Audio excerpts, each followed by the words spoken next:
Hi, this is Kara from the Special Needs Mom podcast. And this is Angela from Especially Organized, Sensible Solutions for Special Needs Moms. We have this heart for special needs moms. And so we thought, you know what, let's combine forces. And we have come up with what we're calling the Purge Party. And you can pretty much guess what it is. It's a party where we're going to come together and we're going to purge or, in general, accomplish a goal, a small goal together. So we have set this for January 27th, starting at 8 o'clock for my Pacific Coast people, which means 11 o'clock for all of you on the East Coast. So this is an opportunity. If you have something on your to-do list that has just been stuck there and you are wanting to move it up on the list, you're wanting to tackle, maybe it's a space or an area of your home or a category in your home that has just needed a little time and attention. This is your opportunity for you to be online with us while you work and have access for us to help you answer your questions, help guide you, and just serve you for those 2 hours. Yeah, exactly. And I think you can tell like what we've designed is just this very high level of support for that project that you just haven't been able to tackle on your own. The thing that we are envisioning is that you get to leave this purge party feeling so accomplished because you did the thing. You started the year off getting that thing done that you were stuck on last year. And so it's a momentum builder, if you will. You can go ahead and sign up. We have a link ready for you, and we are offering this for $40 for the whole experience. Absolutely. And we hope you'll join us. I think it's going to be really fun. It's going to be a great group of moms of special needs kids. So we all get each other. We all have an understanding of what it's like to have something on our to-do list, but just we haven't been able to tackle it yet. So I hope that you will join us. We're super excited to bring this to you, and we are thrilled to work with you. All right. We'll see you all there.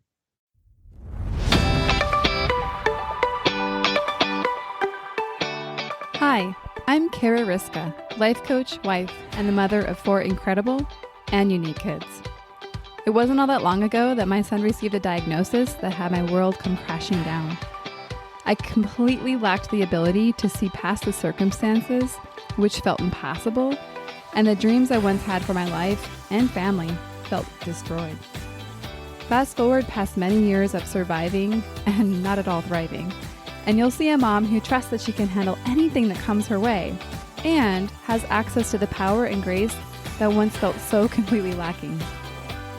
I started the Special Needs Mom podcast to create connection and community with moms who find themselves up against what feels impossible. My intention is to spark the flare of possibility in your own life and rekindle the dreams that you hold impossible now. This isn't a podcast about your special needs child.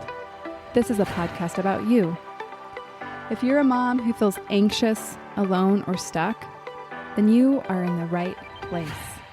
Welcome. Hello, and welcome back to the Special Needs Mom podcast. I'm feeling a little silly tonight. I don't know how else to describe it. I am recording this in the eve of the release of this episode. That would be a good indication of how on top of it I am in all the things in my life right now. But really what I'm thinking about right now is the human capacity, right? So like, I'll just say like life has tossed us a lot of just little curveballs. I mean, yes, we're all in that camp from this year, but I feel like I keep thinking about like actually, this is what's funny. So we have a lot of appointments and they just keep coming. And I keep thinking it's going to end. I keep thinking, oh, this is a different kind of week because we have a couple new appointments. And what I'm noticing is those appointments, they just don't stop.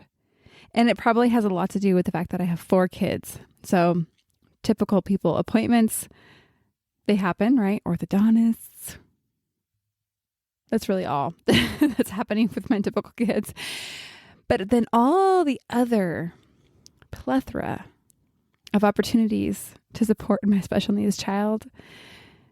My joke to some friends is that doctor's appointments for us is like little bunny rabbits. When we go get together with appointments, they multiply. Because you know how it is. You get one appointment and then you get a referral to another appointment, or maybe if you're lucky, two. So it's good, right? Like we're getting support for our children. However, it does seem like a little like, oh my gosh, when is this going to end? It's not going to end today. So I'm recording this in April. Obviously, it's coming out tomorrow. So it's coming out on April 22nd. And I'm getting calls ahead of time to schedule our annual neuro-oncology appointment for September. I like this planning ahead, people, but hello, I don't want to put another appointment on my calendar right now. I do. I don't. Maybe I do. Anyhow, let's get into introducing the guest we have today. Our guest is an incredible mother, Laurie Morris. She is a mom, Avi. She is a mom of 3, and her son Easton was diagnosed with autism 4 years ago. He would be considered in the moderate to severe category and is, for the most part, nonverbal. Now, Laurie is a mom who doesn't stop at mediocre. She has a bachelor's in psychology with a background in ABA. She went into teaching after her son Easton was diagnosed.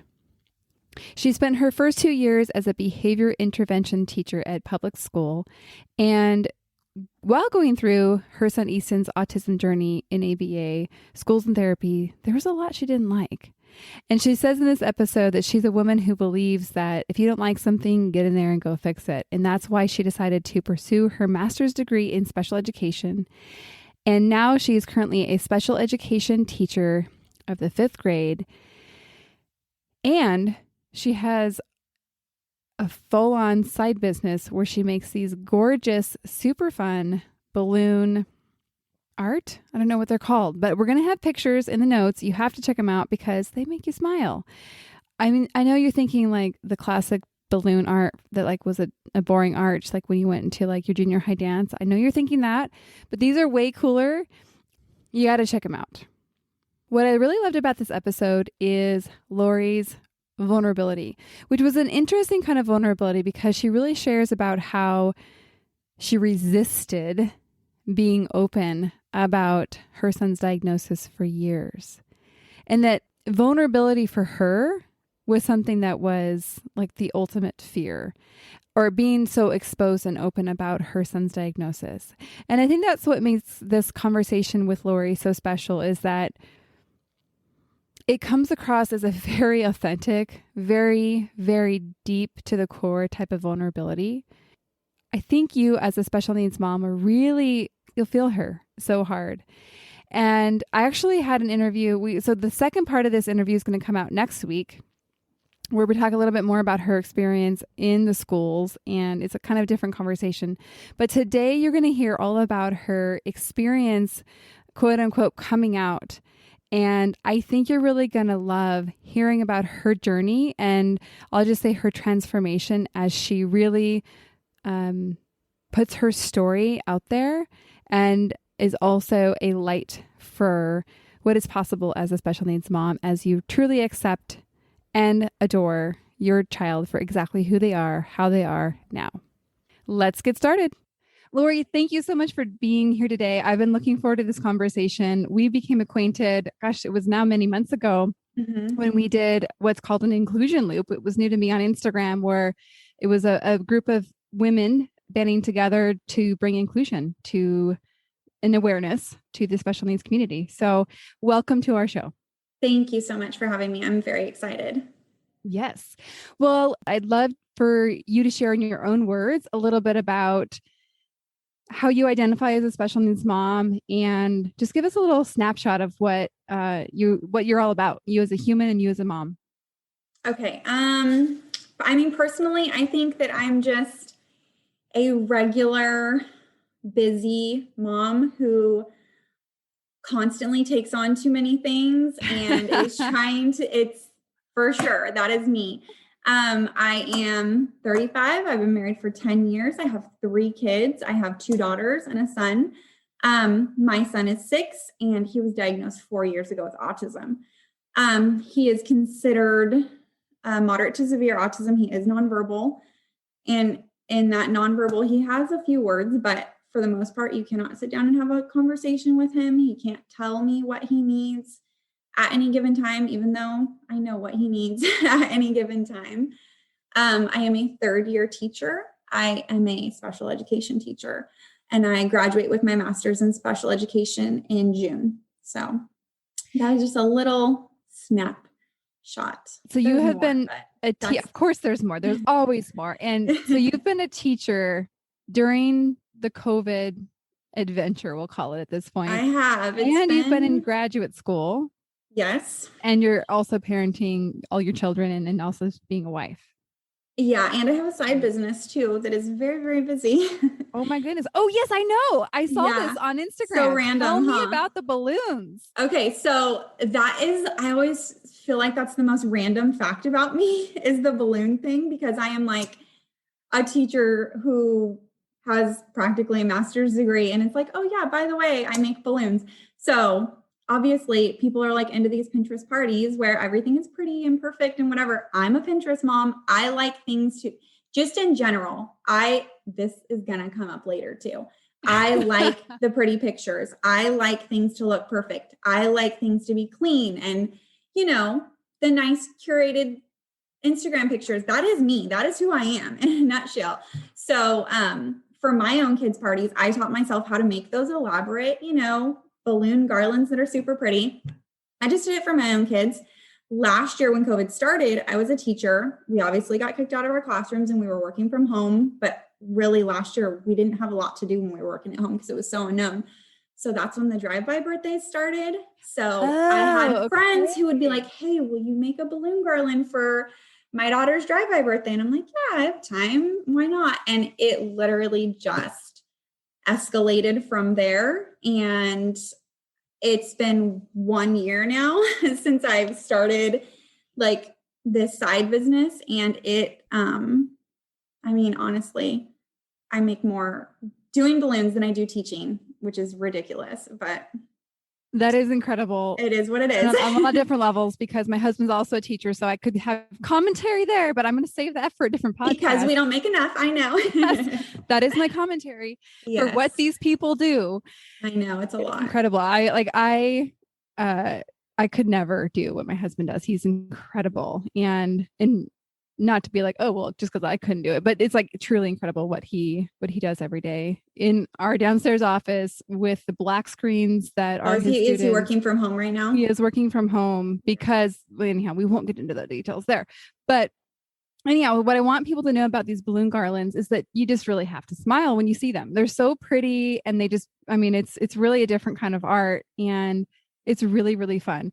And so what it is about that too. I have so many people are like, I could never do it. I don't have the patience for it. How do you do it? Okay. When I'm doing it, and this is why I continue to do it. Are you talking about the balloons or teaching?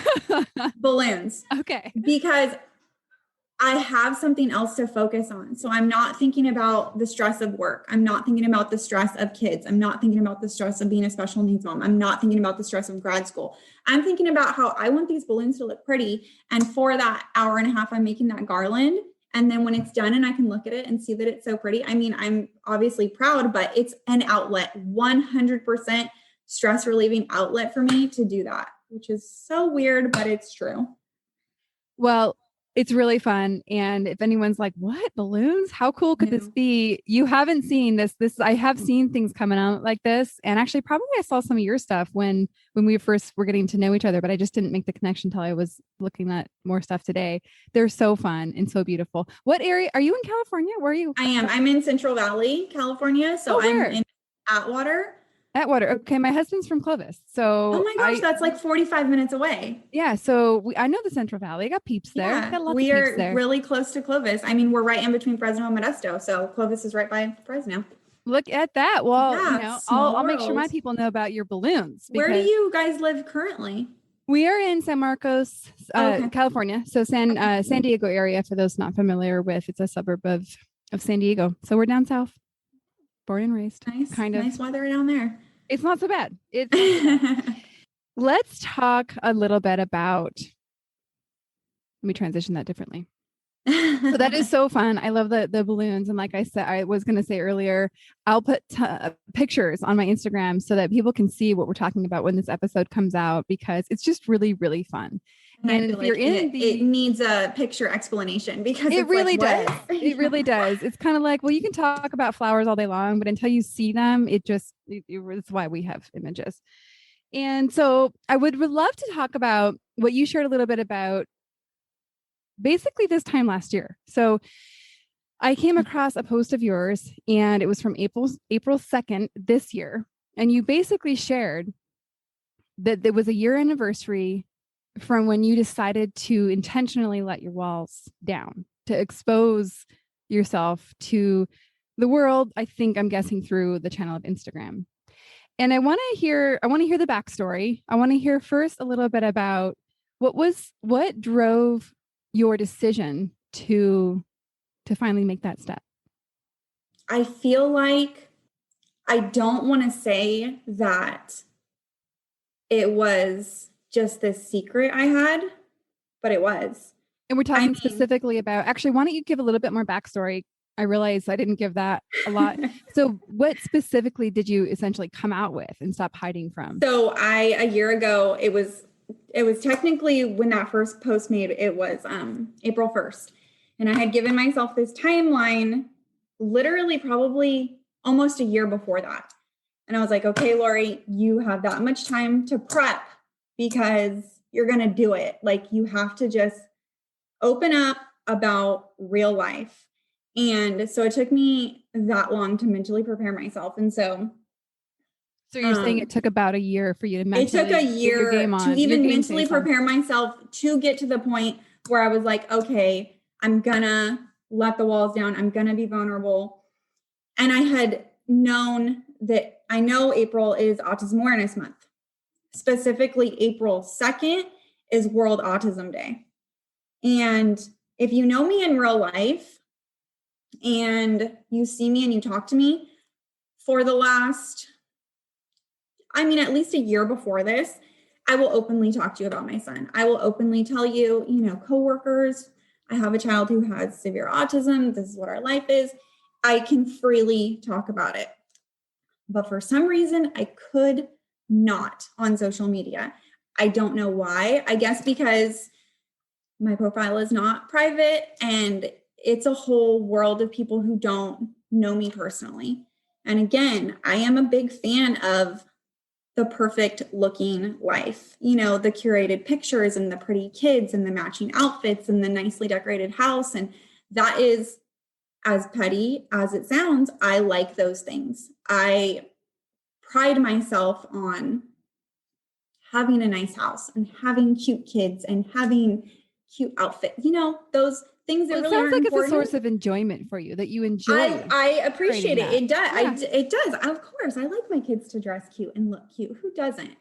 But some people don't care. That's the difference. Some people don't care. And I'm not totally great. They like that. And that's amazing. But I guess I just want to point out, you said it's petty. And maybe some people could say it's petty, but what I guess I was pointing to is that for you, it's a source of enjoyment.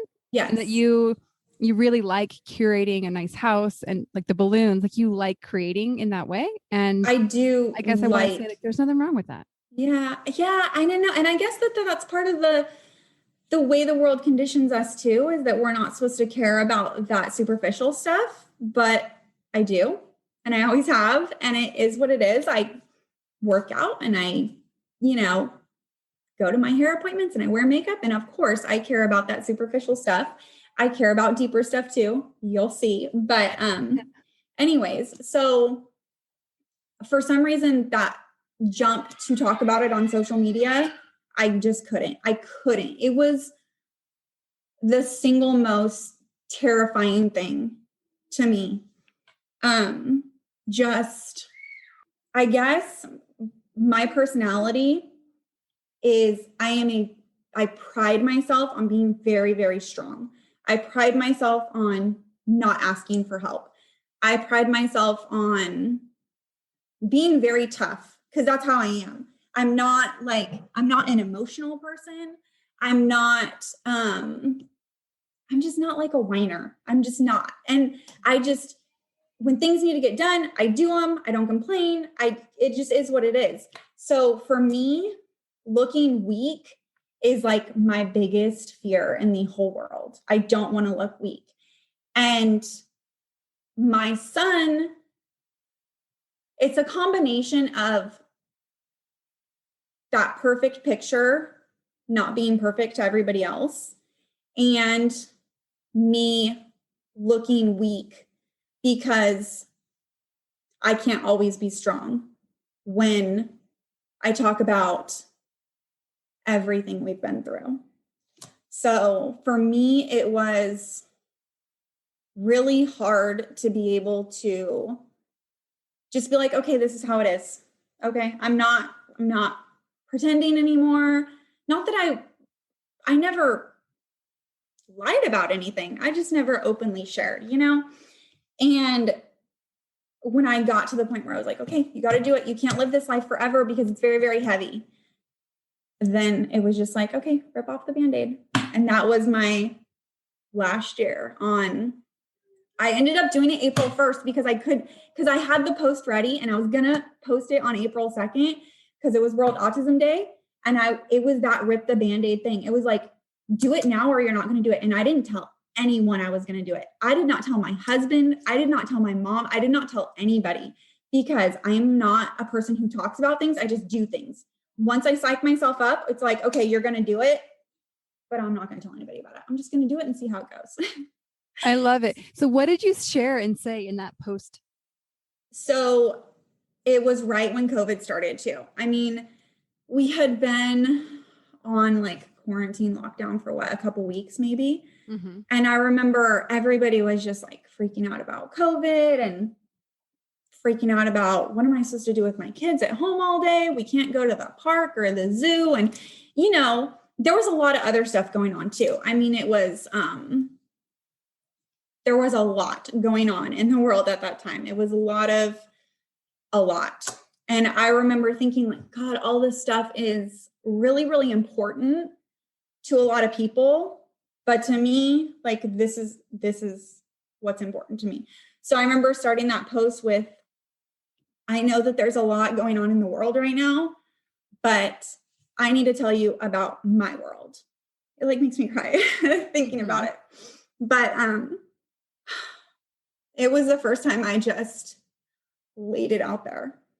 This is what I've been living with at the time it was 3 years. This is what I've been doing for 3 years. I have literally been hiding from the entire world for 3 years because I couldn't answer questions and I couldn't talk about it and I couldn't let people judge me, or more importantly, me. Like, don't judge him. Don't treat him differently. I was so big on like, I don't want anybody to look at him differently. I don't want anybody to feel bad for him or feel bad for me. And that's not how I think anymore at all. But I remember thinking that so hardcore at the time. Like, I'm not going to be strong anymore if I let people know. And I was just like, I can't. So that was I just let it all out there. Like, we've been dealing with this for 3 years. This is what we've been through in 3 years. And I talked about the heavy amount of grief that came with that diagnosis. I gotta compose. Sorry. I'm like, it's so weird because I can talk about this now all the time and I'm so fine. But when I go back to that place, it instantly just like, it's the hardest thing I've ever done in my life is go through that first year of a diagnosis like that. Yeah. Well, and I thank you so much for sharing all of it because I do think that, well, I know you're not alone in not knowing how to, it's like we as special needs moms, we first have to figure out how to just be with our family. Yeah. But then there's the whole nother layer of how do we be in the world with our kids. And that's what I didn't know how to do at all. And I wasn't ready for a very, very long time, like literally 3 years. Like it took me 3 years to be able to be like, okay, like this is how it's going to be. This is going to be my world, and I'm going to be okay with it. Because I just, like I said in that post too, that, and this is the truth, that first entire year, I could not even say the word autism out loud. I couldn't even say it out loud to anyone. Like, I couldn't talk about it because it was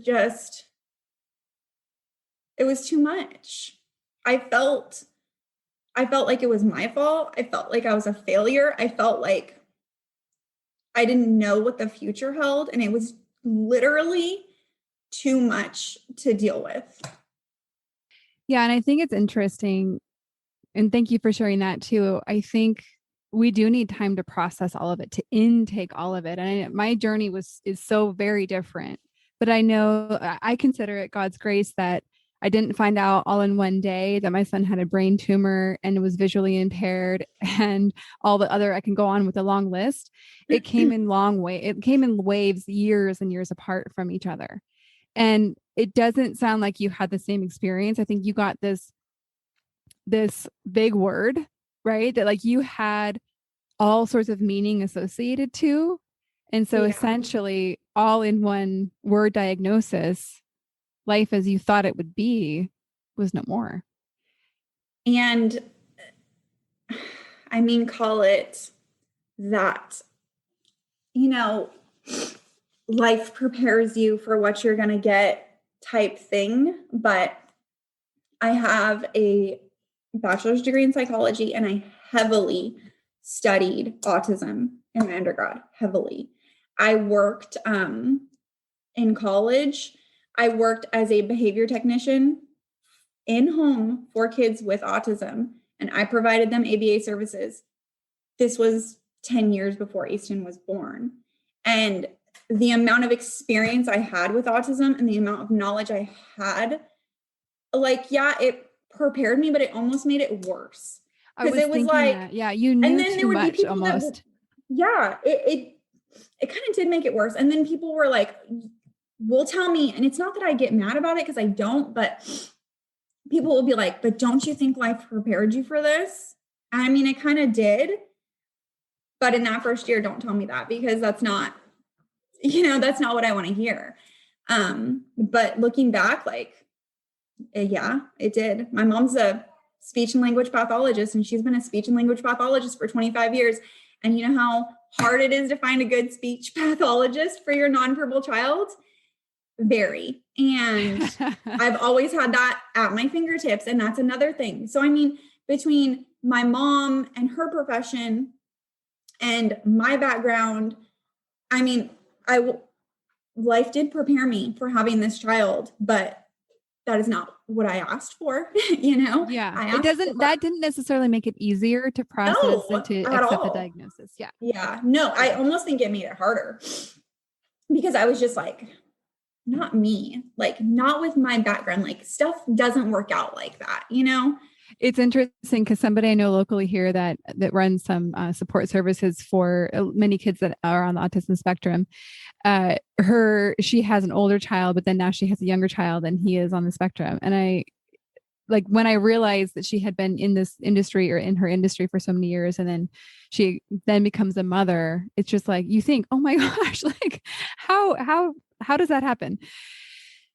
Our pediatrician, and this was our third pediatrician, because I had taken Easton to the doctor a couple of times to ask questions early on, because I knew he should have been talking already. And I had a different physician who said, boys talk later. I had 2 girls, whatever. What do I know? Our physician that we have now for our kids, all 3 of them, she has a son who has autism, and she knew with Easton immediately. And I remember her telling me, the day her son got diagnosed with autism, she was so distraught. She couldn't even pull it together. And I remember she told me, she's like, I'm a pediatrician. I'm a doctor. I'm a doctor who, treats people with disability. This shouldn't be my life. And I remember feeling that so much. I'm the one who helps. This isn't supposed to be my life, I think that all of us think that when we're receiving the diagnosis. I mean, maybe not all of us, but I know for certain, when I was in the first moments of realizing that Levi was facing a pretty major brain tumor and we had knew nothing yet, it was just this surreal feeling of, oh my gosh, like I'm the one, like this is happening like right here. Like not because you hear about things, of course, but you never like until you experience it like firsthand, it's a very surreal experience. So going back to your experience of essentially coming out from hiding, why do you think that you so strongly associated the level of weakness that people might think of you in sharing this part of your life? I honestly think that it was just all in my head. And it was something that I had psyched myself up about so much. Like I've always just prided myself on being like, well, what do you think you believed? I had initially for a very long time believed that it was something I did. This has to be my fault. Got it. Like rationally, I probably know that that's not true. But when you're a mom and you're going through it, you're like, I remember, right, I had been pregnant with my daughter, my youngest daughter, and I was so sick. And I remember just laying on the couch with Easton, and he was like 1.5, like almost 2. And I would just like have him sit with me, and I would like let him be like watch a movie on the iPad because I couldn't even stand up because I was so sick. Yes. And I remember thinking for so long, like, did I let him have the iPad too much? Like, did I cause this? Because then you read stories about, autism can be caused by too much, whatever. And I'm just like, I had those moments where I'm like, is this my fault? Is this something I did? Did I let him be on the iPad too much? Because I was too sick when I was pregnant with my youngest. And it's just like,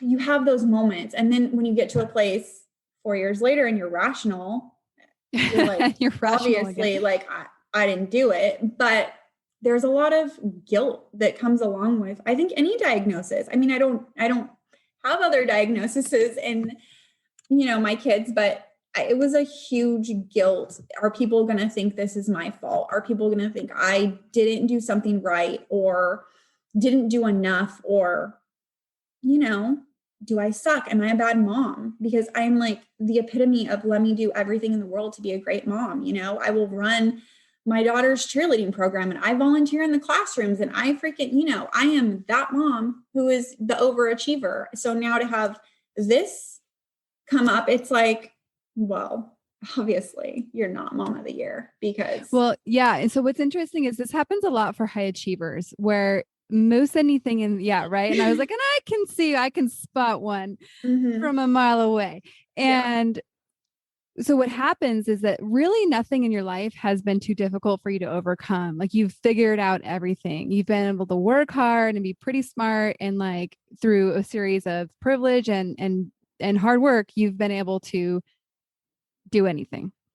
And then this thing comes along that's so far out of your control that same winning strategy that you've used your whole life and has worked doesn't work anymore. And so it really does require a complete reinvention. And we see this, like, actually, it's really fun to look at your story and your journey because we really see you having to break down the beliefs that you had that first off, that you caused something and that you had a responsibility for like fixing it. And that also that it meant something about you. And you've had to let go of that entire story so that you could then basically be you now out loud and not hide parts of you that you were afraid of being seen. 100%. That is me. I mean, I am the epitome of an overachiever of, praise me for doing all these awesome things. I mean, that's why I do all the things and I go above and beyond in everything I do because I want to make everybody proud. I want people to see how hard I work. So when there's something I can't fix, that's out of my control, that's not considered picture perfect, it's like, it makes me feel like a failure, which is 100% my biggest fear. Yeah. And so the other thing I wanted to just kind of mention so people can see, just so that they can become aware of what they might be doing in their own life, is you did something that a lot of us do, right? So when we go back to you prior to April 1st, 2020, you shared, like, I just don't share that part of my life. And you had mentioned because you were afraid of people's judgment of you, and most importantly, people's judgment of your son. And so you did a clever thing that we could call a little bit of people pleasing, or even more like it's this like clever way of controlling, like thinking that you can control people's feelings. So your way of doing this was to hide and to not let them know about this part of your life so that you could be under the impression that you were able to essentially curate and cultivate how they thought of you. Now, we think sometimes we can actually effectively do this. And obviously, if you're not telling somebody that part, I guess, you could argue that, like, yeah, you didn't give them the opportunity to judge you. So therefore you did kind of control the situation. But when we realize that actually other people are responsible for their thoughts and that we don't cause them, it's so freeing.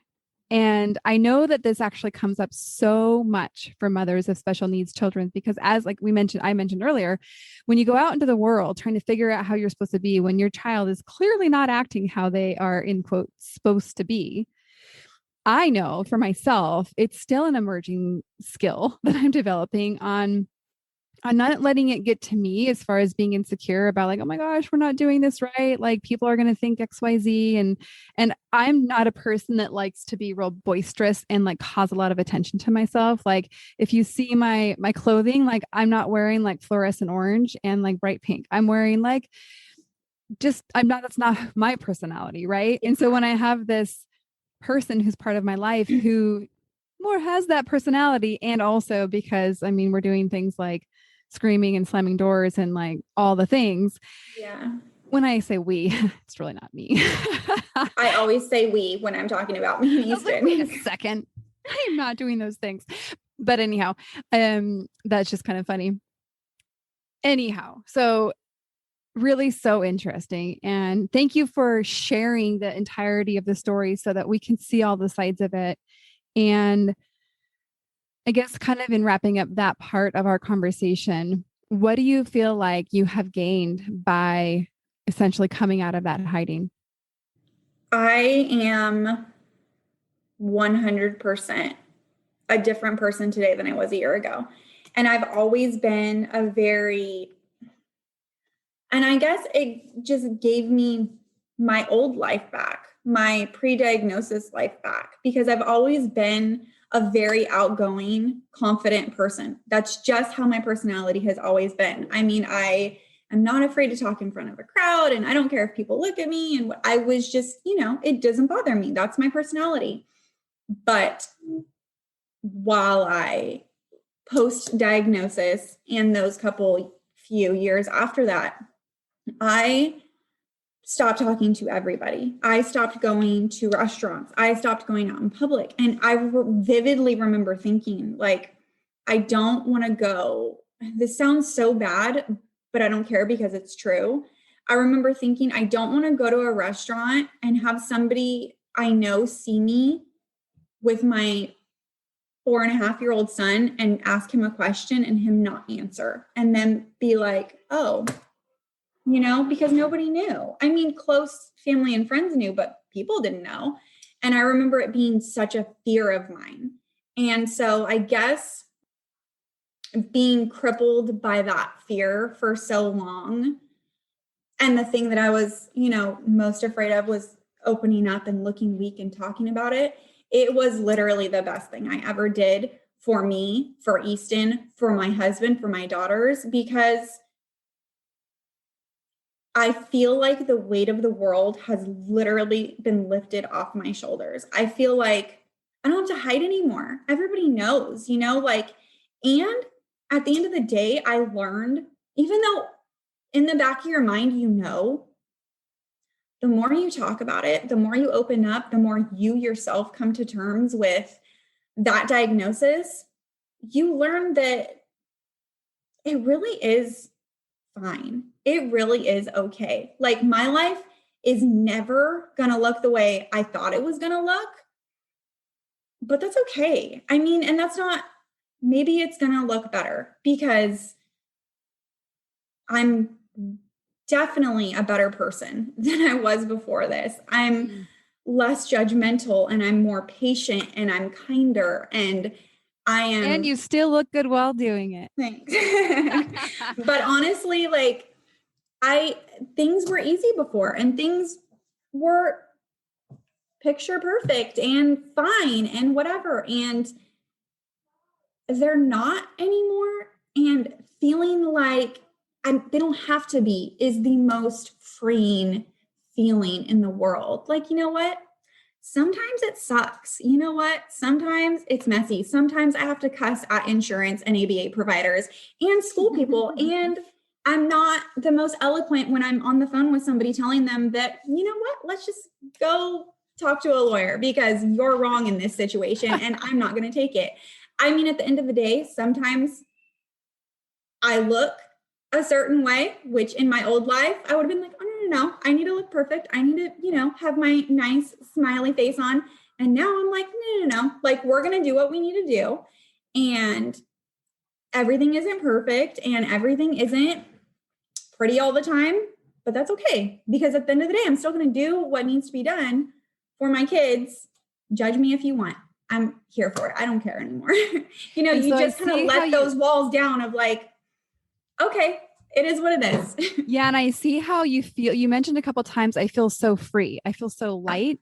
And you see how the shift in before you were trying to control what people thought about you, right? And now you're like, think what you think. Yeah. And you see that correlation between like now you feel so free because you're not trying to control those other people anymore. Because looking back on it, that is the hardest thing. Well, it's impossible that you can do to yourself. Yes. It's just like you're fighting this battle. You're never going to win. You can't please everybody. And when you get to a point where you're like, I don't have to please everybody. It's just like, okay, that's a much better feeling.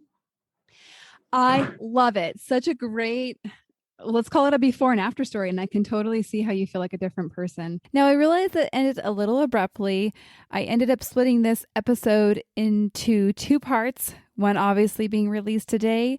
The next will follow next week. And I promise that you will enjoy the second part of this conversation where we go into a little bit different conversation around Laurie as a teacher.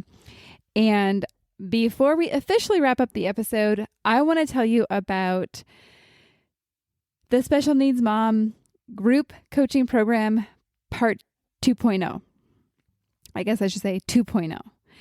We are well underway in the first group that I launched a couple months back, and we're having such an amazing time. The ladies in there constantly are inspiring me, and I got to just say they're amazing. And so we're opening up a second group, and this is going to be 10 women. I'm going to max it out at 10 women. And we're going to be starting in early May. And so you're going to want to engage in a conversation if you have any interest and curiosity right away so that you don't miss out on any parts of the group. I'm also going to be adding a few extra little perks in there that I would love to tell you about. And what I really want you to know about this group is that it is designed with you as a special needs mom in mind for where you get stuck specifically, but also helping you in community have the kind of conversations that break up the existing foundation and beliefs that you have in place that are keeping you from experiencing the joy, the peace, the calm, the contentedness that all people desire, but especially you as a special needs mom with the challenges that you have on your plate. Obviously, you hear in the conversations between me and Laurie that we have very unique challenges as special needs moms. We're put in positions that we never expected ourselves to be in. And so this program that I have created is especially designed to help meet you exactly in that place and is flexible enough to help you achieve this specific desires that you have. It's not necessarily a one-size-fits-all kind of program. It's designed to be a very small, intimate group so that one, you can have the relationships that we're all looking for in kind of breaking up the story of aloneness, but also designed in an opportunity for true vulnerability, authenticity, connectedness, and relationship. And the power of those 4 things, they're tremendous. And I believe that as we as women come together, we are so strong. And this group is going to be an opportunity for you to step in to a new relationship with yourself and other women. Please consider reaching out. The contact form is easy. It's going to be on the show notes of this episode. Just go ahead and click on it and we will schedule a conversation. I look forward to talking to you soon. One more thing before we officially wrap up this show. Sometimes when I'm listening to podcasts, I have the experience of wanting more. I'm listening at the very end thinking, I sure wish that episode didn't end. I invite you, if you feel in any way the same way, I invite you to the Special Needs Mom podcast community, which is a free group that I host on Facebook, where we as a community of fellow moms who listen to this podcast and are experiencing life in similar shoes, get to talk to one another, get to share stories, get to actually interact. I hope you'll consider joining. See you over there.